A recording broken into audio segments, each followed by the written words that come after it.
Morning বন্ধুরা, সবাইকে শুভ সকাল। আর তোমাদেরকে সকালটা কিছু স্পেশাল দেখাচ্ছি, চলো দেখো আমার সাথে। আর আজকে আমাদের এখানে বৃষ্টি পড়ছে খুব প্রচুর, জানো তো, বৃষ্টি দিচ্ছে। আর একটা জিনিস দেখাচ্ছি, তোমরা দেখো, ঠিক আছে? এই দেখো, সকাল সকাল এটা কি জিনিস দেখা যাচ্ছে বলো তো? ঠোঁটটা উঁচু, এই দেখো, এটা কি জিনিস বলো তো? এই দেখো, দেখা যাচ্ছে? ভালো করে দেখো, ঠিক আছে? কত বড়, এটা কি বলে? বক বক, বগলি। এ দেখো, বসে আছে মন্দিরের সামনে এসে, দেখেছো তো? আর দেখো কি কুয়াশা দিয়েছে, কি বৃষ্টি। আর দেখো পুরা বৃষ্টি, ওয়েদারটা দেখো, পুরা কুয়াশা, রোদ তো উঠেনি।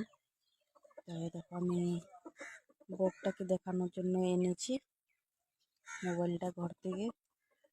কোথায় চলে গেল? ওই যে ওই যে এখানেই আছে। দেখো কি খাচ্ছে। সবাইকে বাই, গুড মর্নিং, শুভ সকাল।